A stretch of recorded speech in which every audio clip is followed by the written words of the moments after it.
कैसे हैं आप? मैंने वीडियो बनाई थी 2-3 दिन पहले क्रोशिया वीज़ा के ऊपर कि क्रोशिया का वीज़ा अगर आपने अप्लाई करना है तो उसके लिए क्या क्या डॉक्यूमेंटेशन चाहिए और कितना प्रोसेस लगता है, उसकी फ़ीस कितनी है। मैंने वैसे तो 3 कंट्रीज़ के लिए बनाया था कि 3 कंट्रीज़ का ट्रैवल एक साथ कर सकते हैं, तुर्की का, बोस्निया का और क्रोशिया का। लेकिन अगर मैं बात करूं जस्ट क्रोशिया की, तो क्रोशिया वीज़ा के लिए आपको क्या क्या डॉक्यूमेंटेशन सारी उसके ऊपर बात करेंगे।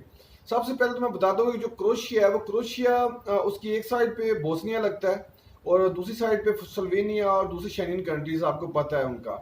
और बड़ा स्ट्रॉन्ग कंट्री है, यूरोपियन यूनियन का कंट्री है ये। शेंगन में अभी तक नहीं आया लेकिन यूरोपियन यूनियन का कंट्री है ये। इसका वीज़ा सेम, जो वीज़े का स्टिकर है वो भी सेम बिल्कुल शेंगन के स्टिकर की तरह का ही इसका स्टिकर होता है।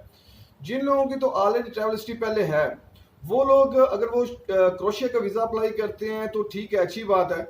और उसके बाद उनका शेंगन का अप्लाई करने का प्लान है तो वीज़ा मिलने के चांसेस ज़्यादा हो जाते हैं अगर क्रोशिया का वीज़ा उनको मिलता है और क्रोशिया का ट्रैवल करते हैं वो। तो क्रोशिया का जो वीज़ा अगर आप यूएई से अप्लाई करें तो वीएफएस में इसके डॉक्यूमेंट्स आपने सबमिट करवाने हैं। और अगर आप शारजा से करवा रहे हैं, अगर आप दुबई से करवा रहे हैं, उम्मुल क्वीन, फुजैरा, अजमान वगैरह से, या दुबई में रहते हैं, तो आपने जो डॉक्यूमेंट सबमिट करवाने हैं वो वीएफएस सेंटर में सबमिट करवाने हैं, एप्लीकेशन सेंटर में। जो इसकी एम्बेसी है वो कतर में है, दोहा में।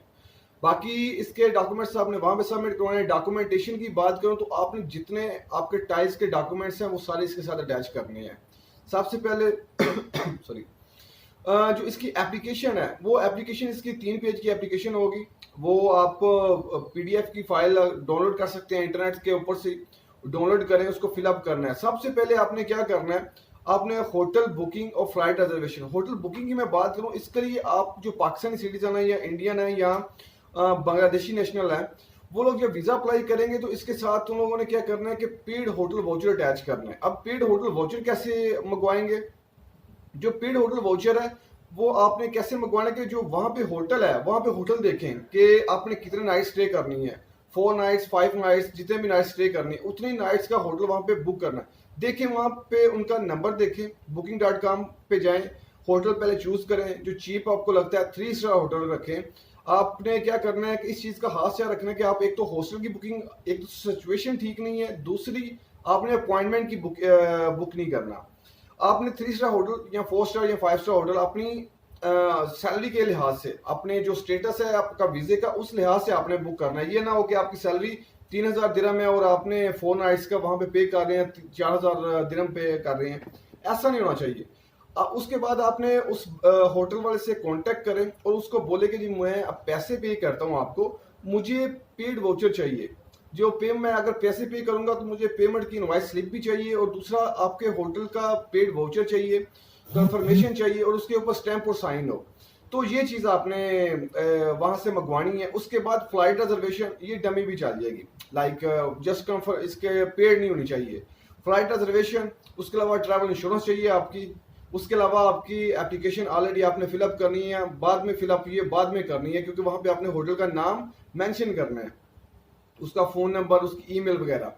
बाकी उसके जो एप्लीकेशन में आपका वही होम एड्रेस, फोन नंबर, दूसरी जो डिटेल आपकी आएगी। बाकी उसके अलावा जो आपके पासपोर्ट की कॉपी है, आपके वीजा कॉपी है, आपकी आईडी कार्ड की कॉपी है, उसके अलावा नो ऑब्जेक्शन लेटर है। उसके अलावा इसके लिए 3 मंथ की बैंक स्टेटमेंट रिक्वायर्ड है। अच्छा, 3 मंथ की बैंक स्टेटमेंट में देखें अगर तो सैलरी के लिहाज से कुछ लोग पूछते हैं कि स्टेटमेंट कितनी होनी चाहिए। अगर स्टेटमेंट आपकी, अगर आपकी सैलरी 3,000 है, 4,000 दिरहम है, तो उस लिहाज से आपकी स्टेटमेंट भी। अगर आप यहाँ पे यूएई में रह रहे हैं, 4 साल से 5 साल से रह रहे हैं, तो कम से कम आपके पास सेविंग तो थोड़ी बहुत होगी लाजम। मिनिमम भी आपकी 20-25 हज़ार दिरहम, 18-20-25 हज़ार दिरहम आपकी 5,000 सैलरी है, तो इस लिहाज से होनी चाहिए। अगर आपका इन्वेस्टर का वीजा है तो साथ में पार्टनर जो ट्रेड लाइसेंस की कॉपी है वो भी साथ में अटैच करनी है आपने। और उस लिहाज से आपकी स्टेटमेंट भी अच्छी होनी चाहिए कि बिजनेसमैन बंदा है तो उसकी स्टेटमेंट भी अच्छी होनी चाहिए। जाहिर सी बात, उसका बिजनेस है, वो सैलरी के ऊपर काम तो कर नहीं रहा। बाकी ये डॉक्यूमेंट्स हैं। फीस इसकी 517 दिरहम इसकी फीस है। बाकी आपने सबमिट करवाने, जो इसका जो वर्किंग टाइम है, इसका जो वर्किंग टाइम है वो 3 वीक्स है। आपके डॉक्यूमेंट्स वो कतर में भेजेंगे, दोहा में, वहां से आपका जो है वहां से वीजा इशू होके आएगा आपको। और दूसरी एक और चीज, इसकी सम टाइम कॉल भी आ जाती है। देखिए, अगर आपको कॉल आती है तो उससे पहले जो कवर लेटर आपने बनाया होता है उसमें पर डे का प्लान, जो डॉक्यूमेंट्स आपने बनाए हैं वो सारी की सारी लिस्ट आप इसमें मेंशन करें। और जो प्लान है, क्योंकि कॉल आपको आ सकती है, कुछ लोगों को नहीं आती लेकिन समटाइम कॉल आ जाती है वहां से, कतर से। तो उस लिहाज से आपको अपना जो इंटरव्यू की तैयारी भी करके रखें कि आपका इंटरव्यू भी इसके लिए हो सकता है। तो जो प्लान आपका पर डे का होगा वो पर डे का प्लान अपना याद रखें, कितने दिन आपने स्टे करना है, कौन सी होटल में स्टे करना है, आपने पर डे की एक्टिविटीज क्या है वहां पे, ये सारी चीजें आपने इस चीज को मद्देनजर रखते हुए तो याद करके रखें अपने प्लान को। क्योंकि क्या होता है कि वीजा सबमिट करवाने के बाद लोग भूल जाते हैं। और जब इंटरव्यू की कॉल आती है, देखिए अगर आपको इंटरव्यू की कॉल आती है तो इसका मतलब है कि उनका वीजा देने का माइंड है कि वो आपको वीजा देंगे, वो कहीं पे कंफ्यूज्ड है और वो क्लियर करना चाहते हैं आपको कॉल करके। तो अगर कॉल का वो आपको करते हैं और आपको अपने प्लान के बारे में ही नहीं पता, तो फिर वो आपका वीजा रिफ्यूज हो जाएगा। वो सिर्फ सरासर आपकी मिस्टेक होगी, आपकी मिस्टेक की वजह से ही आपका वीजा रिफ्यूज हो जो है इसका होगा। और अगर आपका ये वीजा लगता है तो वीजा लगने के बाद आपको पता है कि इसकी क्या वैल्यू है। और जो इसके कल को अगर आप शेनिन का वीजा अप्लाई करते हैं तो शेनिन का वीजा लगने के बहुत ज्यादा चांसेस आपके हो जाएंगे, क्योंकि आप एक शेनिन कंट्रीज के बिल्कुल पास से होकर वापस आ गए हैं।